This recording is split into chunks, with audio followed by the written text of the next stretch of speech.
இந்த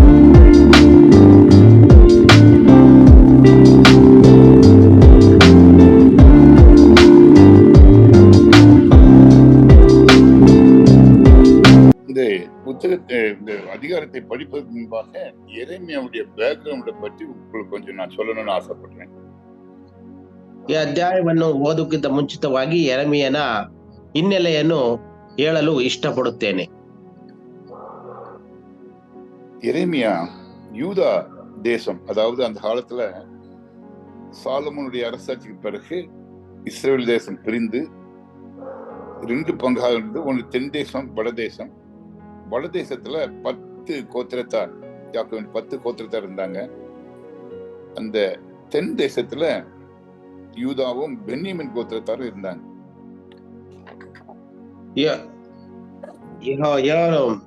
ಯಹೂದ ದೇಶವು ಅಂದರೆ ಸಾಲಮೋನನು ಆಳಿದ ನಂತರ ಬಂದಾಗ ಅದು ಇಬ್ಬಾಗವಾಯಿತು. ಬಡಗಲ ದೇಶ ಹಾಗೂ ತೆಂಕಣ ದೇಶ ಎಂಬುದಾಗಿ. ತೆಂಕಣಲ್ಲಿ 2 ಕುಲಗಳಿದ್ದರೆ, ಬೆನ್ಯಾಮೀನ್ ಕುಲ ಮತ್ತು ಯೆಹೂದ ಕುಲ. ಉಳಿದ ಕುಲಗಳು ಎಲ್ಲ ಅವು ಆ ಒಂದು ಬಡಗಣ ದೇಶದಲ್ಲಿ ಇದ್ದವು. அந்த வடதேசம் அழிந்து கொண்டே போய் கடைசியில் அழிந்து போய்விட்டது. ಆ ಬಡಗಣ ದೇಶವು ಅಳಿದುಕೊಂಡು ಹೋಗಿ ಹಾಗೆ ಕೊನೆಗೆ ಅಳಿದು ಹೋಗುತ್ತದೆ. பக்கத்து நாட்டுக்காரங்க, சீரியா நாட்டுக்காரங்க, பாபிலோன் நாட்டுக்காரங்க எல்லாரும் சிறைப்பிடித்து கொண்டு போயிட்டாங்க நிறைய பேர். அப்புறம் அது ஒன்று இல்லாமல் போய்விட்டது. ಮತ್ತು ಅದು ಏನಾಗ್ತದೆ ಅಂದ್ರೆ, ಪಕ್ಕದಲ್ಲಿದ್ದ ಸಿರಿಯಾ ದೇಶ, ಬಾಬಿಲೋನ್ ದೇಶದವರು ಅದನ್ನು ಆಕ್ರಮಿಸಿಕೊಳ್ಳುವಂತವರಾಗಿದ್ದಾರೆ. கீழே உள்ள தென் தேசம் எருசலேமை தலைநகராக கொண்டு யூதா தேசம் என்று கூறப்பட்டது. ಮತ್ತು ತೆಂಕಣ ದೇಶವು ಅದು ಇಸ್ರಾಯೇಲ್ ಜನರ ಆ ಒಂದು ದೇಶ. ಅದು ಏನಾಯ್ತಂದ್ರೆ, ಯೆರೂಸಲೇಮನ್ನು ಕೇಂದ್ರ ಸ್ಥಾನವಾಗಿ ಇಟ್ಟುಕೊಂಡು ಅದು ಅಭಿವೃದ್ಧಿ ಆಯಿತು. அந்த யூதா தேசத்திலே சாலமோனுக்கு உடன் சேர்ந்து சாலமோனுக்கு பிறகு 20 ராஜாக்கள் ஆண்டு வந்தார்கள். ಸಾಲಮೋನ ನಂತರ 20 ರಾಜರುಗಳು ಆ ಯೂದ ದೇಶದಲ್ಲಿ ಆಳುತ್ತಾ ಬಂದರು. ஆளும் பொழுது கடைசியாக 4 ராஜாக்கள் ஆளும் பொழுது அந்த தேசம் பாபிலோனியரால் பிடிக்கப்பட்டது. அது கடைசியாக 4 ராஜாக்கள் ஆளும் பொழுது எரேமியா அங்கு தீர்க்கதரிசியாக இருந்தார். ಕೊನೆಯ 4 ರಾಜರುಗಳು ಆಳುವಂತ ಸಂದರ್ಭದಲ್ಲಿ ಆ 20ರಲ್ಲಿ 4 ರಾಜರುಗಳು, ಆವಾಗ ಯೆರೆಮೀಯನು ಇದ್ದನು. யோசியா, யோவாக்கின், சிதேக்கியா, இந்த அரசர்கள் ஆளும் பொழுது அவர் இருந்தார். ಈಗ ಯೋಷಿಯ, ಚಿದ್ಕಿಯ ಎಂಬ ಮೊದಲಾದ ರಾಜರುಗಳು ಆಳುವಂತ ಸಂದರ್ಭಗಳಲ್ಲಿ ಈ ಒಂದು ಯೆರೆಮೀಯನು ಇದ್ದನು. இந்த எரேமியா அதிக தாழ்மை உள்ளவர், திருமணம் ஆகாதவர். ಯೆರೆಮೀಯನು ಅತ್ಯಧಿಕವಾಗಿ ತಾಳ್ಮೆಯಿಂದ ಇದ್ದಂಥವನು ಮತ್ತು ಮದುವೆ ಆಗದೆ ಇದ್ದಂಥವನು. அவருக்கு இன்னொரு பெயர், ஒரு தீர்க்கதரிசியாக இருந்தார். அவருக்கு இன்னொரு பெயர் அழுகையின் தீர்க்கதரிசி. ಅವನು ಇನ್ನೊಂದು ಹೆಸರು, ಅವನು ಪ್ರವಾದಿಯಾಗಿದ್ದನು. ಆತನು ಅಳುವ ಪ್ರವಾದಿಯಾಗಿದ್ದನು. நீங்க பைபிள்ல எரேமியா தீர்க்கதரிசன புஸ்தகம், புலம்பல் தீர்க்கதரிசன புஸ்தகத்தை பாத்தீங்கன்னா 2ஐயும் அவர் எழுதினார். புலம்பல், விசேஷமாக புலம்பல் பாத்தீங்கன்னா ஒரு நாட்டுக்காக அவர் புலம்பி அழுவார். ಇಲ್ಲಿ ನಾವು ಯೆರೆಮೀಯನು ಬರೆದ 2 ಪುಸ್ತಕ ಗಮನಿಸುತ್ತೇವೆ, ಯೆರೆಮೀಯ ಹಾಗೂ ಪ್ರಲಾಪಗಳು ಎಂಬುದಾಗಿ. ಪ್ರಲಾಪಗಳ ಪುಸ್ತಕದಲ್ಲಿ ನೋಡುವಾಗ ಅವರು ಅಳುತ್ತಾ ಇದ್ದದ್ದು ಗೊತ್ತಾಗುತ್ತದೆ. பிரியமானவர்களே, உண்மையுள்ள ஒரு தீர்க்கதரிசி. ಪ್ರೀತಿ ಉಳ್ಳವರೇ, ನಿಜವಾದಂತ ಒಬ್ಬ ಸತ್ಯವಂತನಾದ ಪ್ರವಾದಿ. இன்னைக்கு இந்தியாவில் பல தீர்க்கதரிசிகள் இருக்கிறாங்க. ಈ ಕಾಲದಲ್ಲಿಯೂ ಸಹ ಭಾರತ ದೇಶದಲ್ಲಿ ಅನೇಕ ಪ್ರವಾದಿಗಳು ಇದ್ದಾರೆ.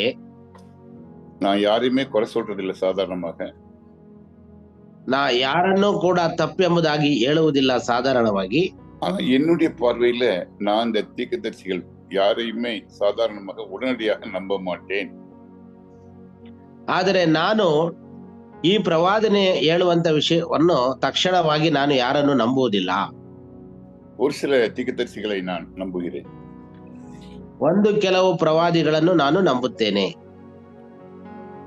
பணத்துக்காக, அதிகாரத்துக்காக அல்லது ஒரு காரியத்தை முடிப்பதற்காக தீர்க்கதரிசியாக பல பொய் தீர்க்கதரிசிகள் இந்தியாவில் சுற்றி நடமாடுகிறார்கள். ಹಣಕ್ಕಾಗಿ, ಅಧಿಕಾರಕ್ಕಾಗಿ, ಇನ್ನೇನೋ ಒಂದು ಕೆಲವು ಕಾರ್ಯಗಳಿಗಾಗಿ ಕೆಲವು ಪ್ರವಾದಿಗಳು ಭಾರತ ದೇಶದಲ್ಲಿ ಸುತ್ತಿ ತಿರುಗುತ್ತಿದ್ದಾರೆ. ஆனா அப்படிப்பட்டவங்க நம்ம நம்பக்கூடாது. அவங்களுடைய கனிகள் மூலமாக நம்ம கண்டுகொள்ள முடியும். ಆ ರೀತಿಯುಳ್ಳವನ್ನ ನಾವು ನಂಬಬಾರದು. ಅವರ ಫಲಗಳ ಮೂಲಕವಾಗಿ ನಾವು ಅವರನ್ನು ಅರಿತುಕೊಳ್ಳಬೇಕಾಗಿದೆ. ஆகையினால ஆண்டவர் எனக்கும் கல்வாச்சேரியில் உள்ள பல ஊழியர்களுக்கும் இந்த தீர்க்கதரிசன வரத்தை கொடுக்கவே இல்லை. கொடுக்காதனால நாங்க கர்த்தருக்கு அதிக நன்றி சொல்றோம். ಆದ್ರಿಂದ ನಮಗೆ ದೇವರು ಕಲ್ವಾರಿ ಚಾಪಲ್ನ ಸೇವಕರಿಗಾಗಲಿ ನನಗಾಗಲಿ ಈ ಪ್ರವಾದನೆ ಮಾಡೋ ವರಗಳನ್ನು ಕೊಟ್ಟಿಲ್ಲ. ಹಾಗಾಗಿ ನಾನು ದೇವರಿಗೆ ಸ್ತೋತ್ರ ಹೇಳುತ್ತೇನೆ. நேற்று 15 வீடுகளுக்கு நானும் என் மனைவியும் விசிட் போயிருந்தோம். ನಿನ್ನೆ ನಾನು ನಮ್ಮ ಕುಟುಂಬದವರು 15 ಮನೆಗಳಿಗೆ ಸಂದರ್ಶನಕ್ಕಾಗಿ ತೆರಳಿದ್ದೆವು. கடைசியாக ஒரு வீட்டுக்கு நாங்க அங்க எங்க ஊழியத்தை முடிச்சுட்டு ஏறக்குறைய 10 மணி இரவுல சாப்பிடுறதுக்காக அந்த வீட்டுக்கு போயிருக்கோம். சாப்பிட்டோம். ಮತ್ತು ನಾವು ಸಾಯಂಕಾಲದಲ್ಲಿ ಅಲ್ಲಿ ಹೆಚ್ಚು ಕಡಿಮೆ 10 ಮನೆಗಳನ್ನು ರುಚಿ ಮಾಡಿ ಅಲ್ಲಿ ಊಟ ಮಾಡ್ಲಿಕ್ಕೆ ಹೋಗಿದ್ದೆವು. அப்போ சாப்பிடும் போது அங்க எதுக்காக ஜெபம் பண்ணணும்னு நான் கேட்கிறேன்.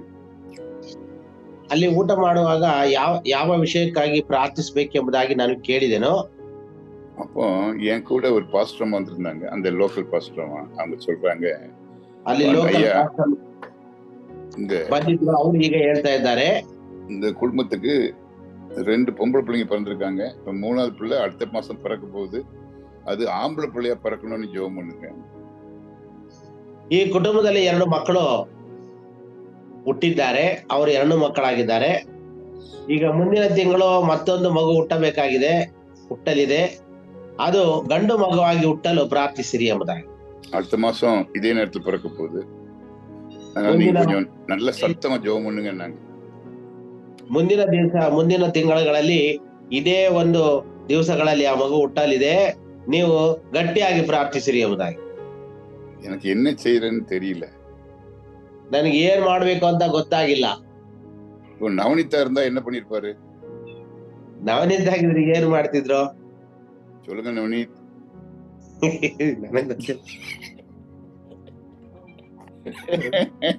சரி, சந்தோஷ் இதை ஞானமா டீல் பண்ணுவாரு. சந்தோஷ் என்ன பண்ணுவார் கேளுங்க. ಸಂತೋಷ್ ಇದನ್ನು ಜ್ಞಾನವಾಗಿ ಡೀಲ್ ಮಾಡ್ತಾ ಇದ್ದಾರೆ. ಏನ್ ಸಂತೋಷ್? ದೇವ್ರ ಚಿತ್ತದ ಹಾಗೆ ಪ್ರೇಯರ್ ಮಾಡ್ತಿದ್ದೆ ಅಂಕಲ್. சரி, கரெக்டா சொன்னீங்க. கரெக்ட் ஆகி ಹೇಳಿದ್ದೀರಿ. நான் சொன்னேன், தம்பி அந்த கப்பலை கூப்பிட்டு சொன்னேன், பாருங்க இப்பதான் சில இடங்களுக்கு ஜெபமிட்டு வாரேன்னா குழந்தையே இல்ல, 5 வருஷம் குழந்தை இல்ல. அதுக்கு ஒரு 4-5 வீட்டுக்கு முன்னாடி ஜெபம் பண்ணிருக்கேன். ஒரு வீட்டுல அங்க ஒரு சகோதரன் வந்திருக்கிறாரு. 5 வருஷம் கல்யாணம் ஆகிட்டு 5 வருஷம் கல்யாணம் ஆகி குழந்தை இல்லை அவருக்கு. அதுக்கு குழந்தைக்காக ஜெபம் பண்ணேன். ಈಗ ನಾನು ಇದಕ್ಕೆ ಮುಂಚಿತವಾಗಿ 4-5 ಮನೆಗಳಿಗೆ ನಾನು ಪ್ರಾರ್ಥನೆ ಮಾಡಕ್ ಹೋಗಿದ್ದೇನೆ. ಆ ಸಂದರ್ಭದಲ್ಲಿ ಅಲ್ಲಿ ಒಬ್ಬರಿಗೆ 5 ವರ್ಷ ಆಗಿದೆ ಮದುವೆ ಆಗಿ, ಆದ್ರೂ ಕೂಡ ಮಕ್ಕಳಾಗಿಲ್ಲ. ಅವರಿಗೆ ಮಕ್ಕಳಾಗೋದಕ್ಕಾಗಿ ನಾನು ಪ್ರಾರ್ಥನೆ ಮಾಡಿದ್ದೀನಿ. இங்க இப்படி ஜெபம் பண்றதுக்கு என்னால முடியாது ராஜா. ಈ ರೀತಿಯಾಗಿ ಪ್ರಾರ್ಥನೆ ಮಾಡಲು ನನಗೆ ಈ ಜಾಗದಲ್ಲಿ ಆಗೋದಿಲ್ಲಪ್ಪ. பைபிள்ல பிள்ளைங்க சுதந்திரம்னு போட்டிருக்குது, கிஃப்ட்னு போட்டிருக்குது. அதனால எந்த கிஃப்ட் கொடுத்தாலும் உங்களுக்கு ஆண்டவர் 3வது கிஃப்ட் கொடுக்குறாரு. சந்தோஷமா வாங்கிடுங்க. ஆண்டவர்கிட்ட ஸ்பெசிபிக்கா கேட்காதங்கன்னு சொன்னேன். ಆದ್ರಿಂದ ಬೈಬಲ್ ಅಲ್ಲಿ ಮಕ್ಕಳು ಗಿಫ್ಟ್ ಅಂತ ಹೇಳಿದ್ದಾರೆ. ಯಾವ ಗಿಫ್ಟ್ ಕೊಟ್ಟರು ನೀನ್ ತಗೋಬೇಕು ಅಂತ ನಾನು ಹೇಳಿದ್ದೀನಿ. என்னுடைய கடைசி பையன் ஹென்ரிக்கு 3வது குழந்தை பெண் குழந்தை பிறந்துச்சு. 2வது குழந்தை பெண் குழந்தை பிறந்துச்சு. 2வது குழந்தை. ನನ್ನ ಮಗನಾದಂತ ಹೆನ್ರಿಗೆ 2ನೇ ಮಗು ಹೆಣ್ಣು ಮಗುವಾಗಿ ಹುಟ್ಟಿತು. என் மகன் என் முகத்தை பிறந்த உடனே அப்படி பார்த்தான், ஒரு பார்வை பார்த்தான். ಅವನು ಏನ್ ಮಾಡಿದ, ನನ್ನ ನೋಡಿದ ಒಂದು ಮುಖ ಹುಟ್ಟಿದ ತಕ್ಷಣ. டேய் கிஃப்டின்னு பேர் வைடா அப்படின்னு. ನಾನು ಅವ್ರಿಗೆ ಹೇಳಿದೆ, ನೀನು ಗಿಫ್ಟಿ ಅಂತ ಹೆಸರಿಡು ಅಂತ. உடனே கிஃப்டின்னு பேர் வச்சான். ஆண்டவர் 3வது பையனை கொடுத்தாரு. ಗಿಫ್ಟಿ ಅಂತ ಅವನ ಹೆಸರಿಟ್ಟ. 3ನೇದು ಗಂಡು ಮಗನ್ ಕೊಟ್ಟ. அந்த 3வது பையனுக்கு அவன் என்ன பேர் வச்சான் தெரியுமா? 3ನೇ ಮಗನಿಗೆ ಅವನು ಏನ್ ಹೆಸರಿಟ್ಟ ಗೊತ್ತಾ? குணான்னு பேர் வச்சான். குணா. ಗುಣ ಅಂತ ಇಟ್ಟ. நான் பேர் வைக்கல, அவனே வச்சுட்டான். ಅವನೇ ಇಟ್ಬಿಟ್ಟ ಗುಣ ಅಂತ. பாருங்க, என்கிட்ட ஒரு ஊழியக்காரரு, நவனித்திட்ட ட்ரைனிங் எடுத்த ஒரு ஊழியக்காரரு இருந்தாரு. ನವನೀತ್ ಹತ್ರ ಒಂದು ಟ್ರೈನಿಂಗ್ ತೆಗೆದುಕೊಂಡಂತ ಒಬ್ಬ ಸೇವಕರಿದ್ರು ನನ್ನ ಹತ್ರ. கோரமாங்கல் பக்கத்துல ஊழியத்துக்கு போனாரு. ಕೋರಮಂಗಲ ಪಕ್ಕದಲ್ಲಿ ಅವರು ಸೇವೆಗೆ ಹೋದ್ರು. அவருக்கு ரொம்ப ஃபேமஸ் ஆயிட்டாரு. ಅವ್ರು ತುಂಬಾ ಫೇಮಸ್ ಆದ್ರು. எங்கேயாவது போய் அங்க போய் அவர் தீர்க்கதரிசனம் சொல்லுவாரு. ಎಲ್ಲಾದ್ರೂ ಹೋಗಿ ಅವರು ಪ್ರವಾದನೆ ಕೂಡ ಹೇಳುವರು. இப்ப நம்மகிட்ட இல்ல, முதல்ல நம்மகிட்ட இருந்தாரு, இப்ப நம்மகிட்ட இல்ல. இப்ப வந்து அவர் பெரிய தீர்க்கதரிசியாக தமிழ்நாட்டுல இருக்கிறார். ಈಗ ಅವರು ನಮ್ಮ ಹತ್ರ ಇಲ್ಲ, ಆದ್ರೆ ದೊಡ್ಡ ಒಂದು ಪ್ರವಾದಿನಿಯಾಗಿ ಅವರು ತಮಿಳುನಾಡಲ್ಲಿ ಇದ್ದಾರೆ. அவரு நவனித்த டீமா அங்க அனுப்பும்போது, அங்க ஒரு இடத்துல போய் அவர் ஜெபம் பண்ண போகும்போது ஒரு இடத்துல என்ன பண்ணாரு, உங்களுக்கு ஆம்பளை பிள்ளை பிறக்கும் அப்படின்னு சொல்லிட்டாரு. ಅವ್ರ ಏನ್ ಮಾಡಿದ್ರು, ಒಂದ್ ಕಡೆ ಹೋಗಿ ಪ್ರೇಯರ್ ಮಾಡುವಾಗ ನಾವು ಟೀಮ್ ಆಗಿ ಪ್ರಾರ್ಥನೆ ಮಾಡಕ್ ಕಳಿಸ್ತಾ ಇದ್ವಲ್ಲ, ಅದು ಯೋಟ್ರಿಕ್ಸ್ ಟೈಮ್ ಅಲ್ಲಿ, ಅವಾಗ ಹೋಗಿ ಪ್ರೇಯರ್ ಮಾಡುವಾಗ ನಿಮ್ಗೆ ಗಂಡು ಮಗು ಹುಟ್ಟುತ್ತೆ ಅಂತ ಹೇಳ್ಬಿಟ್ರು ಅವರು ಒಬ್ಬರಿಗೆ. அவர் சொன்னது போல அங்க ஆம்பளை பையன் பிறந்துட்டான். ಅಲ್ಲಿ ಹೇಳ್ದಂಗೆ ಗಂಡು ಮಗು ಹುಟ್ಟು ಬಿಡ್ತು. ಅದು பேரு ரொம்ப கல்வார் சேப்பலுக்குலாம் ஒரு நல்ல பேர் வந்துட்டு, எனக்குலாம் நல்ல பேரு அவர் சொன்னதுனால. தீர்க்கதரிசிகள் கல்வார் சேப்பல் இருக்காங்க. ಆದ್ರಿಂದ ಕಲ್ವರ್ ಚಾಪಲ್ಗೆ ಒಂದು ಒಳ್ಳೆ ಹೆಸರು ಬಂತು, ನನಗೂ ಕೂಡ ಒಳ್ಳೆ ಹೆಸರು ಬಂತು. ಆ ಟೈಮ್ ಅಲ್ಲಿ எனக்கு ரொம்ப சந்தோஷம், ಸಂತೋಷ ನನಗೆ ಕೂಡ ಬಹಳ. அப்புறம் இன்னொரு வீட்டுக்கு போனாரு. அடுத்து அப்புறம் அதே ஏரியாவுல இன்னொரு கூட வீட்டுல போய் ஜெபம் போனாரு. ಅವ್ರು ಇನ್ನೊಂದ್ ಮನೆ ಕೂಡ ಹೋದ್ರು. ஒரு மாசம் கழிச்சு, 1 ತಿಂಗಳು ಕಳೆದ ನಂತರ அங்க போய் ஜெபம் பண்ணிட்டு இருக்கும்போது அவர் சொன்னாரு, உன் ಅಲ್ಲಿ வயித்துல ಅವ್ರು ஆம்பளை பையன் குதிக்கிறத நான் பாக்குறேன் அப்படின்னாரு. ಅವ್ರ ಏನ್ ಮಾಡಿದ್ರು, ಈ ಸರ್ 1 more time, அந்த அந்த வீட்டுல ஒரு அம்மாவுக்கு அப்போ வயிறு பெருசா இருந்துச்சு. அப்போ அந்த அவர் சொன்னாரு, உன் வயித்துல ஒரு ஆண்மகன் குதிக்கிறான், நான் அதை பாக்குறேன் என் கண்ணாலன்னு சொல்லிட்டாரு. ಇನ್ನೊಂದು ಮನೆಯಲ್ಲಿ ಹೋಗ್ಬಿಟ್ಟು ಏನ್ ಮಾಡಿದ್ರು, ನಿಮ್ಮ ಹೊಟ್ಟೆಯಲ್ಲಿ ಒಂದು ಮಗು ಇದೆ, ಅವರ ಹೊಟ್ಟೆ ಇತ್ತು, ಅವ್ರಿಗೆ ಪ್ರೆಗ್ನೆಂಟ್ ಆಗಿದ್ರು, ಇನ್ನು ಹೊಟ್ಟೆಯಲ್ಲಿ ಒಂದು ಮಗು ಕುಣಿತಾ ಇರುವುದನ್ನು ನಾನು ನೋಡ್ತಿದ್ದೇನೆ ಅಂತ ಹೇಳಿದ್ರು.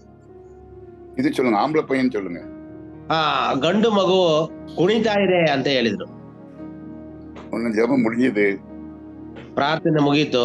அந்த அம்மா சொன்னாங்க, ಆ ಅಮ್ಮ ಹೇಳಿದ್ರು, சார் வயிற்றுல கட்டி இருக்கு சார், டாக்டர் ஆபரேஷன் பண்ண சொல்லியிருக்காரு சார். ಅವ್ರು ಹೇಳಿದ್ರು, ಇಲ್ಲ ಸರ್, ಹೊಟ್ಟೆಯಲ್ಲಿ ಗಡ್ಡೆ ಬೆಳೆದು ಬಿಟ್ಟಿದೆ, ಅದು ಆಪರೇಷನ್ ಮಾಡಕ್ ಹೇಳಿದ್ದಾರೆ ಅಂತ ಹೇಳಿದ್ರು. எனக்கு கல்யாணமே ஆகல சார். ನನಗೆ ಮದ್ವೆನೇ ಆಗಿಲ್ಲ ಸರ್ ಅಂತ ಕೂಡ ಅವ್ರು ಹೇಳಿದ್ರು.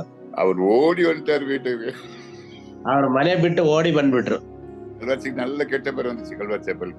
ಮತ್ತೆ ತಿರುಗಿ ಕೆಟ್ಟ ಹೆಸರು ಬಂದ್ಬಿಡ್ತು ಕಲ್ವಾರಿ ಚಾಪಲ್. அதனால இந்த தீர்க்கதரிசிகள்னு சொல்லும் போது எனக்கு ஒரு பயம். ಆದ್ರಿಂದ ಈ ಪ್ರವಾದನೆ ಹೇಳುವವರು ಅಂತಂದ್ರೆ ನನಗೆ ಸ್ವಲ್ಪ ಭಯ. சரி, இங்க எரேமியா தீர்க்கதரிசியை பாருங்க. ಯೆರೆಮೀಯ ಪ್ರವಾದಿಯನ್ನು ನೋಡೋಣ. ಹಿಂಗಿಟ್ಟಿಗೆ ಅವ್ರ ಗುಣ ಸ್ವಲ್ಪ ಅನಿಸ್ತಾರೆ ಅಂತಾರಲ್ಲ ಇವನ್ನೆಲ್ಲ. என்னம்மா யாரோ பேசுறாங்க.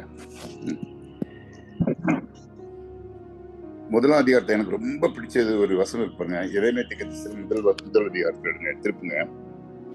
ನೀವು ಮೊದಲನೇ ಅಧ್ಯಾಯವನ್ನು ತಿರುಗಿಸ್ರಿ. அதுல 7, 8, 9, 10 இந்த 4 வசனம் படிச்சீங்கன்னா, ಅಲ್ಲಿ 7, 8, 9 4ನೇ ವಚನವನ್ನು ಓದುವುದಾದ್ರೆ, ஆண்டவர் எரேமியா தீர்க்கதரிசியை அழைப்பு கொடுக்கும்போது ஒரு காரியத்தை அவர் சொல்கிறார். ಅಲ್ಲಿ ದೇವರು ಯೆರೆಮೀಯನ ಪ್ರವಾದನೆಯನ್ನು ಅವರು ಕರೆಯುವಾಗ, ಆತನನ್ನು ಕರೆಯುವಾಗ ಒಂದು ವಿಷಯವನ್ನು ಹೇಳ್ತಾರೆ. என்ன சொல்ற? 7ஆம் வசனம் படிங்க. 7ನೇ ವಚನ. 7:10. ಆಗ ಯೆಹೋವನು ನನಗೆ ಬಾಲಕನೆನ್ನಬೇಡ, ಯಾರ ಬಳಿಗೆ ನಿನ್ನನ್ನು ಕಳಿಸುತ್ತೇನೋ ಅವರೆಲ್ಲರ ಬಳಿಗೆ ನೀನು ಹೋಗೇ ಹೋಗುವಿ. ನಾನು ಆಜ್ಞಾಪಿಸುವುದನ್ನೆಲ್ಲ ನುಡಿಯಲೇ ನುಡಿಯುವಿ. 10ಆம் வசனம். ಕಿತ್ತು ಹಾಕುವುದು, ಕೆಡವುವುದು, ನಾಶಪಡಿಸುವುದು, ಹಾಳು ಮಾಡುವುದು, ಕಟ್ಟುವುದು, ನೆಡುವುದು ಈ ಒಂದನೇ ಅಧ್ಯಾಯದಾಗ ಓದ್ತಾ ಇದ್ರಿ ಸರ್? ಒಂದೇದೇ ಅಲ್ಲ, 6ನೇದು.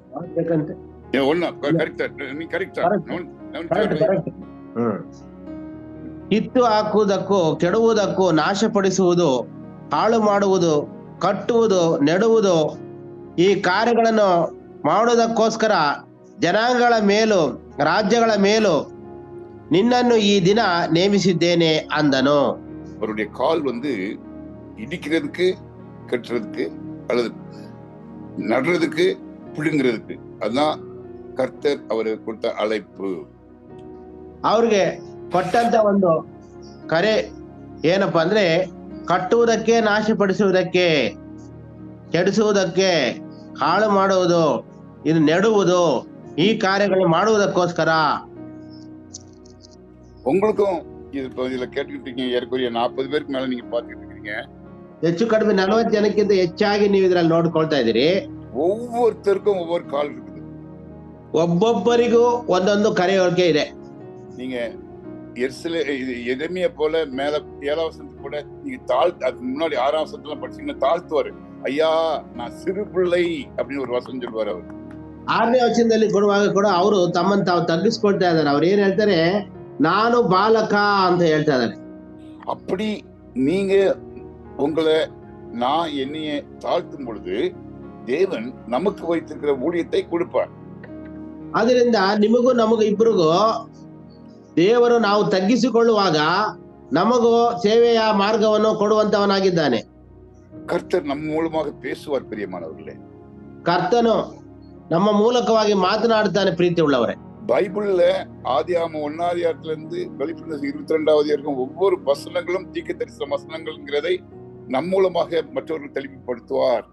ಆದಿಕಾಂಡದಿಂದ ಪ್ರಕಟಣೆವರೆಗೂ ಇರುವಂತ ಎಲ್ಲಾ ವಚನಗಳು ಕೂಡ ಪ್ರವಾದನೆ ವಾಕ್ಯಗಳು ಎಂಬುದಾಗಿ ದೇವರು ನಮ್ಮ ಮೂಲಕ ತಿಳಿಯಪಡಿಸುವಂತವನಾಗಿದ್ದಾನೆ.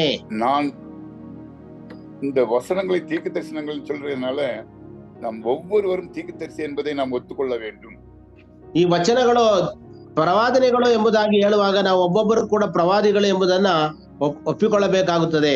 எந்த நேரத்தில் எந்த வசனத்தை கொடுக்க வேண்டும் என்று கற்றுக்கொள்ள வேண்டும்.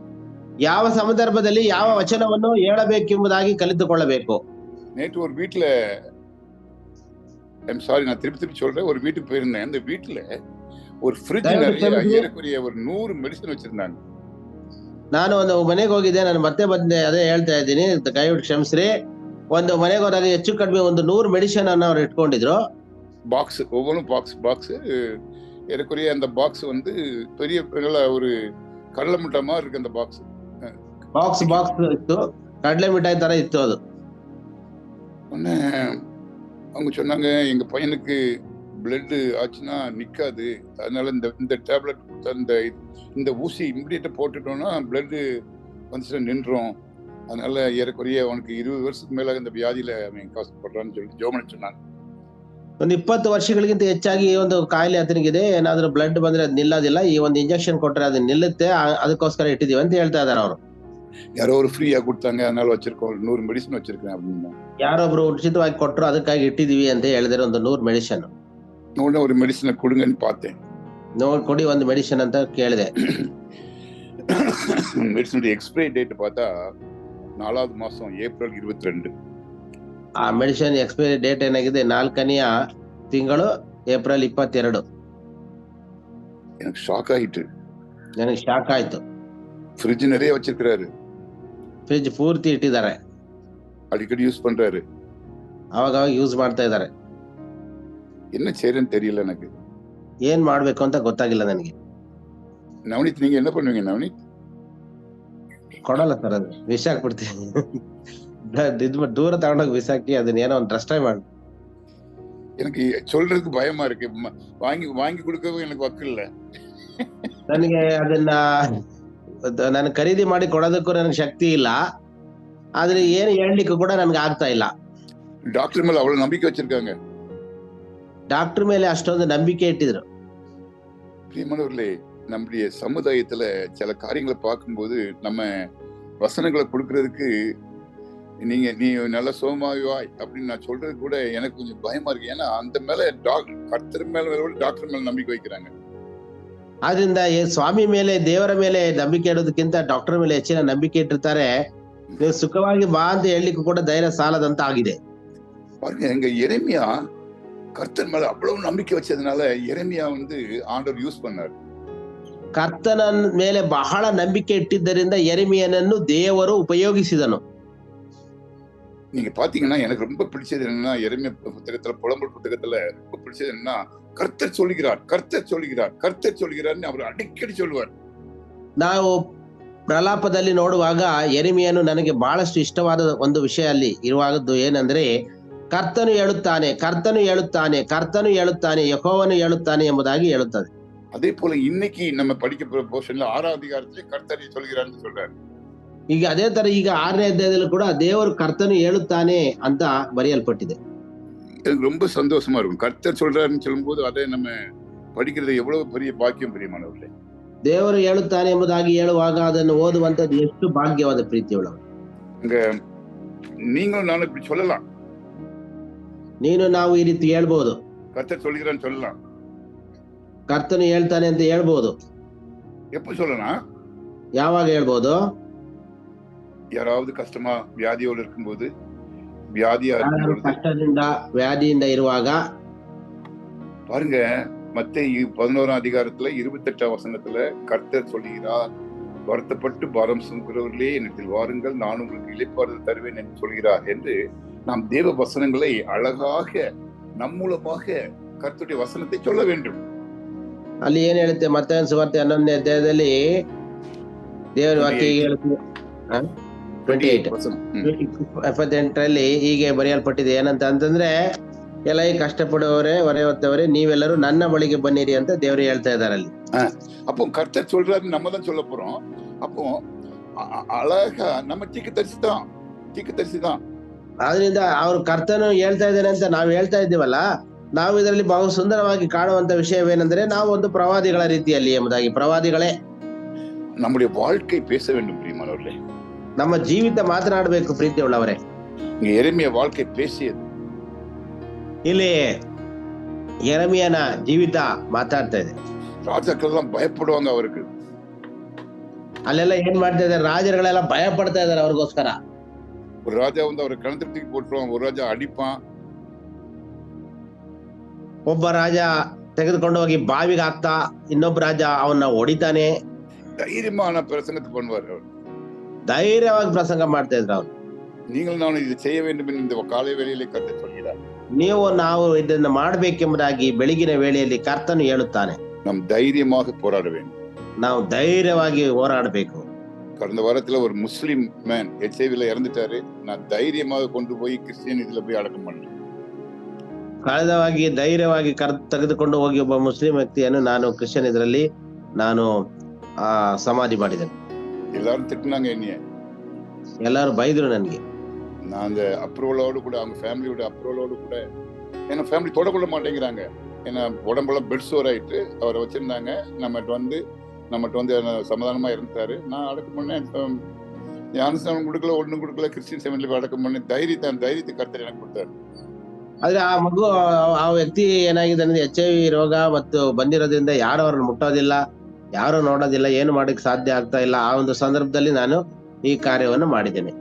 அந்த தைரியத்தை கர்த்தர் தான் கொடுக்க முடியும் பிரியமானவர்களே. ಆ ಧೈರ್ಯವನ್ನು ಕರ್ತನೇ ಕೊಟ್ಟಿದ್ದಾನೆ ಪ್ರೀತಿಯುಳ್ಳ. 6ஆம் அதிகாரத்துல 3 பிரிவாக பிரிக்கலாம். 6ನೇ ಅಧ್ಯಾಯದಲ್ಲಿ 3 ಭಾಗವಾಗಿ ವಿಂಗಡಿಸೋಣ. முதல் 8 வசனம் பார்க்கும்போது தேவன் எச்சரிப்பை கொடுக்கின்றார். ಮೊದಲು 8 ವಚನ ದೇವರು ಎಚ್ಚರಿಕೆಯನ್ನು ಕೊಡುತ್ತಾನೆ. இந்த எச்சரிக்கையில முக்கியமான ஒரு வசனம் படிக்கிறேன்.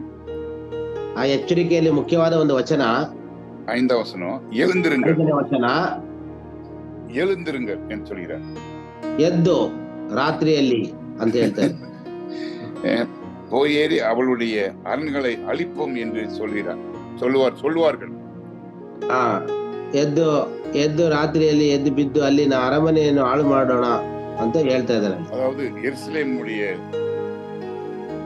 அரண்மனை எல்லாத்தையும் உடைக்கிறதுக்கு வரப்போறாங்க என்று தேவன் ஒரு எச்சரிக்கை. ಯೆರೂಸಲೇಮಿನ ಅರಮನೆಯನ್ನ ಒಡಿಲಿಕ್ಕೆ ಬರ್ತಾರೆ ಅಂತ ಹೇಳ್ತಾ ಇದ್ದಾರೆ. ஃபர்ஸ்ட் தேவனுடைய எச்சரிப்பு, ಮೊದಲನೇದಾಗಿ ದೇವರ ಎಚ್ಚರಿಕೆ. அப்புறம் 9ஆம் வசனத்துல இருந்து 15ஆம் வசனம் பாத்தீங்கன்னா கள்ள தீர்க்கதரிசிகளை பற்றி சொல்லுறாரு. 9ರಿಂದ 15ನೇ ವಚನದಲ್ಲಿ ಸುಳ್ಳು ಪ್ರವಾದಿಗಳ ಬಗ್ಗೆ ಹೇಳ್ತಾ ಇದ್ದಾರೆ. இங்க கள்ள தீர்க்கதரிசி எப்படி இருப்பாங்களா? எதுவுமே என்ன சொல்றாரு பாருங்க. கள்ள தீர்க்கதரிசி டெஃபினிஷன் என்ன கொடுத்தாரு? ಸುಳ್ಳು ಪ್ರವಾದಿಗಳ ಬಗ್ಗೆ ಏನ್ ಹೇಳ್ತಾ ಇದ್ದಾರೆ ಅಂತ ಇಲ್ಲಿ ಡೆಫಿನೇಷನ್ ನಾವು ನೋಡುವಾಗ 14ಆம் ವಚನ படிங்க. 14ನೇ ವಚನ ಓದೋಣ. ಮೇಲಾಗದಿದ್ದರೂ ಮೇಲೂ ಮೇಲು ಎಂದು ಹೇಳಿ ನನ್ನ ಜನರ ಗಾಯವನ್ನು ಮೇಲೆ ಮೇಲೆ ವಾಸಿ ಮಾಡಿದ್ದಾರೆ. காயம் கட்டும்போது எப்படி கட்டுவாங்களா? உள்ள மருந்தே வைக்காம மேல்டாக்ல அப்படியே காயம் கட்டுவாங்க. ಇಲ್ಲಿ ಏನ್ ಮಾಡ್ತಾ ಇದ್ದಾರೆ? ಗಾಯ ವಾಸಿ ಮಾಡೋದಕ್ಕೆ ಮೇಲೆ ಔಷಧಿ ಹಾಕುವಾಗ ಒಳಗಡೆ ಯಾವುದೇ ಔಷಧಿನೂ ಕೂಡ ಹಾಕದೇನೆ ಅವ್ರೇನ್ ಮಾಡ್ತಾ ಇದಾರೆ ಅಂತಂದ್ರೆ ಗಾಯದ ಮೇಲೆ ವಾಸಿ ಮಾಡ್ತಾ ಇದ್ದಾರೆ, ಕಟ್ತಾ ಇದಾರೆ ಕಟ್ಟು. நம்ம அப்படி டாக்டர்ஸ் பார்க்கிறோம், நிறைய டாக்டர்ஸ் பார்க்கிறோம். ನಾವು ಆ ರೀತಿಯಾದಂತ ಅನೇಕ ವೈದ್ಯರುಗಳನ್ನ ನಾವು ಕಾಣ್ತೀವಲ್ಲ. உள்ள புண்ணுள்ள மருந்து, புண்ணுள்ள உள்ள சலம் எல்லாத்தையும் எடுக்காமலேயே மேலேயே கட்டி விட்டுருவாங்க. படிசுல அந்த காலையே எடுக்க வேண்டியது. ಏನಾದ್ರೆ ಆ ಉಣ್ಣೆ ಆ ಒಂದು ಗಾಯದ ಮೇಲೆ ಇರುವಂತ ಯಾವುದೇ ಒಂದು ಅದನ್ನು ಸರಿಯಾದ ರೀತಿಯಲ್ಲಿ ಕ್ಲೀನ್ ಮಾಡದೆ ಹಾಗೆ ಅವರು ಔಷಧಿ ಹಾಕಿ ಅಥವಾ ಔಷಧಿ ಹಾಕದೆ ಕಟ್ಟುವುದನ್ನು ನಾವು ನೋಡುವಂತದ್ದು. அவங்கதான் கள்ள தீர்க்கதரிசி. ಅವರೇ ಸುಳ್ಳು ಪ್ರವಾದಿಗಳು. வீட்டுக்குள்ள நுழையும் போதே அவங்க பார்த்தா அவங்களுக்கு தெரியும். ಮನೆಯೊಳಗೆ ಬರುವಾಗಲೇ ಅವರನ್ನು ನೋಡಿದ್ರೆ ನಿಮ್ಗೆ ಗೊತ್ತಾಗ್ಬಿಡ್ತದೆ. ಪ್ರೈಸ್ ದಿ ಲಾರ್ಡ್ ಬ್ರದರ್ அப்படின்னு வாய்ஸே ಬ್ರದರ್ ಅಂತ ಬಂದ್ಬಿಡ್ತಾರೆ. வந்துட்டேன்னா அப்புறம் அவங்களுக்கு நீங்க எல்லா காரியங்களும் செய்யணும். ನೀವು ಅವ್ರಿಗೆ ಎಲ್ಲಾ ಕಾರ್ಯಗಳನ್ನು ಮಾಡ್ಬೇಕು. சரி, அடுத்த பகுதி பாருங்க. 3ஆம் பகுதி 16ல இருந்து கடைசி வசனம் வரைக்கும். 16ರಿಂದ ಕಡೆಯ ವಚನದವರೆಗೂ அங்க பியூட்டிஃபுல் ஒரு வசனம், எனக்கு பிடிச்ச வசனம் 16வது 17ನೇ ವಚನ. வழியிலே நின்று படிங்க என்னன்னு. ವರ್ಸಸ್ 16. ಯೆಹೋವನು ಹೀಗೆ ನುಡಿಯುತ್ತಾನೆ, ದಾರಿಗಳು ಕೂಡುವ ಸ್ಥಳದಲ್ಲಿ ನಿಂತುಕೊಂಡು ನೋಡಿ ಪುರಾತನ ಮಾರ್ಗಗಳು ಯಾವುವು, ಆ ಸನ್ಮಾರ್ಗವು ಎಲ್ಲಿ ಎಂದು ವಿಚಾರಿಸಿ ಅದರಲ್ಲೇ ನಡೆಯಿರಿ. ಇದರಿಂದ ನಿಮ್ಮ ಆತ್ಮಗಳಿಗೆ ವಿಶ್ರಾಂತಿ ಸಿಗುವುದು ಎಂದು ನಾನು ಅಪ್ಪಣೆ ಕೊಟ್ಟಾಗ. இந்த மாதத்திலே நம்ம இது வாக்குத்தத்த வசனமாக வைத்துக் கொள்ளலாம். ತಿಂಗಳಿನಲ್ಲಿ ಕೊಳ್ಳೋಣ. நாம் வழியிலே நிற்கலாம், பழைய பாதைகளை பார்க்கலாம், தேவன் செய்த அற்புதங்களை எல்லாம் நன்மைகளை எல்லாம் நினைக்கலாம். நினைச்சு ஆண்டவரே எனக்கு அற்புதம் கொடுணும் கர்த்தர் நம்ம சொல்றார். அவர் இளைப்பாறுதல் கொடுப்பார். ಯೆಹೋವನು ಹೀಗೆ ಹೇಳುವುದೇನೆಂದ್ರೆ, ದಾರಿಗಳಲ್ಲಿ ನಿಂತ್ಕೊಳ್ಳೋಣ, ಅವರ ಅದ್ಭುತ ಕಾರ್ಯಗಳನ್ನು ನೋಡೋಣ, ಸನ್ಮಾರ್ಗದಲ್ಲಿ ವಿಚಾರಿಸೋಣ, ಆ ರೀತಿಯಲ್ಲಿ ಮಾಡೋಣ. ಈ ತಿಂಗಳಲ್ಲಿ ಇದನ್ನು ನಾವು ವಾಗ್ದಾನ ವಚನವನ್ನಾಗಿ ಇಟ್ಟುಕೊಳ್ಳೋಣ. நாம் பலன் மேல் பலன் அடைவோம். ನಾವು ಬಲದ ಮೇಲೆ ಜಯವನ್ನು, ಜಯದ ಮೇಲೆ ಜಯವನ್ನು ನಾವು ಪಡೆದುಕೊಳ್ಳೋಣ. தேவ சமாதானம் நமக்குள்ள இருக்கும். ದೇವರ ಸಮಾಧಾನ ನಮ್ಮ ಮೇಲೆ ಇರಲಿ. நம்ம மற்றவங்களுக்கு சமாதானத்தை கொடுப்போம். ನಾವು ಇನ್ನೊಬ್ಬರಿಗೆ ಕೂಡ ಸಮಾಧಾನವನ್ನ ಕೊಡುವಂತವರಾಗೋಣ. அதுதான் ஒரு தீர்க்கதரிசியினுடைய அழகு. ಅದೇ ಒಂದು ಪ್ರವಾದಿಯ ಸೌಂದರ್ಯ. நம்முடைய குறைகளை மற்றவர்களுக்கு சொல்ல மாட்டோம். ನಮ್ಮ ತೊಂದರೆಗಳನ್ನು ಇನ್ನೊಬ್ಬರಿಗೆ ನಾವು ಹೇಳೋದಿಲ್ಲ. நம்முடைய சரீரத்தின் பலகீனத்தை மற்றவர்களுக்கு சொல்ல மாட்டோம். ನಮ್ಮ ಬಲಹೀನತೆಗಳನ್ನು ಇನ್ನೊಬ್ಬರಿಗೆ ನಾವು ಹೇಳೋದಿಲ್ಲ. தேவன் செய்த நன்மைகளையே சொல்லுவோம். ದೇವರು ಹೇಳಿದ ಒಳ್ಳೆಯವುಗಳನ್ನೇ, ಸತ್ಯವನ್ನೇ ಹೇಳೋಣ. தேவன் ஒவ்வொருவரையும் ஆசீர்வதிப்பார். ದೇವರು ಒಬ್ಬೊಬ್ಬರನ್ನು ಆಶೀರ್ವದಿಸಲಿ. ஜெபிக்கலாம், ಪ್ರಾರ್ಥಿಸೋಣ. அன்பு ஆண்டவரே, என்னோடு கூட ஜெபிக்கும் ஒவ்வொருவரையும் ஆசீர்வதியும். ஆண்டவரே, நாங்கள் சமாதானத்தை மற்றும் சொல்ல, ஆண்டவரே இளைப்பாறுதல் பற்றி சொல்ல, நாங்கள் ஒவ்வொருவரும் தீர்க்கதரிசியாக ஒரு எரேமியா தீர்க்கதரிசி போல செயல்பட எங்கள் ஒவ்வொருவருக்கும் கிருபை கூடும். ஆண்டவரே, ஆண்டவரே, நான் ஒரு சிறு பிள்ளை என்று அவர் தன்னை தாழ்த்திய போது ஆண்டவரே அவரை ஒரு பெரிய காரியத்துக்கு உபயோகப்படுத்தினீர். ஆண்டவரே, ஆண்டவரே, நாங்க இதுல ஜெபிக்கிறவங்க யாருமே பெரிய ஆட்கள் யாரும் கிடையாது. நாங்களும் அப்படி தாழ்த்தத்தக்கதாக நீர் யாரையும் உபயோகப்படுத்துவீர் என்பதை நாங்கள் உணரத்தக்கதாக தேவனுடைய வசனங்கள் ஒவ்வொன்றையும் தீர்க்க தரிசனங்களாக மற்றொரு எடுத்து சொல்லத்தக்கதாக பல தீர்க்க தரிசிகளை கர்த்தாவே எங்களுக்குள்ள எழுப்பும் ஆண்டவர், எழுப்பும் ஆண்டவர், எழுப்பும் ஆண்டவரை. விசேஷமாக இந்த என்னோடு கூட ஜெபித்துக் கொண்டிருக்கும் ஒவ்வொருவரையும் இந்த நாளிலே, இந்த மாதத்திலே ஆசீர்வதியும், புதிய பலனை கொடும் ஆண்டவரே. சங்கீதம் 84வது சங்கீதம் 7ஆம் வசனத்தின்படி பலன் மேல் பலனடைந்து சீயோனிலே வாசம் செய்வார்கள் என்று பலன் போட்டுக்கப்பா. அதே போல நாங்க ஒருவேளை பலகீனர்களாக இருந்தாலும் ஆண்டவரே, உம்முடைய பலத்தினால நாங்க பலன் கொள்ள ஆண்டவரே சீயோனிலே வாசம் செய்து எருசலேமுடைய வாழ்வைக்கான கிருபைதாரும் ஆண்டவரே. ஆண்டவரே, நீர் நல்லவர், எங்களை அழைத்தவர் உண்மை உள்ளவர் ஆண்டவரே. எங்களை கட்ட முடிவு புரிய நடத்துகிறவர் நீர்தான் ஆண்டவரே. இந்த உலக மக்கள் எல்லாம் கைவிட்டுருவாங்கப்பா, நண்பர்கள் கைவிட்டுருவாங்க, உறவினர்கள் கைவிட்டுருவாங்க, நீர் ஒரு நாளும் கைவிட மாட்டீர் ஆண்டவரே. எங்களுக்கென்று ஒரு காரியத்தை வைத்திருக்கிற கர்த்தாவே, நாங்கள் காத்திருந்து பெற்றுக்கொள்ள, அமைதியாக ஜெபித்து பெற்றுக்கொள்ள உண்மையை நோக்கி பார்க்க கிருபைதான். ஒவ்வொருவரையும் ஆசீர்வதியும் இயேசு கிறிஸ்து மூலம் கேட்க தகப்பனே. ஆமென்.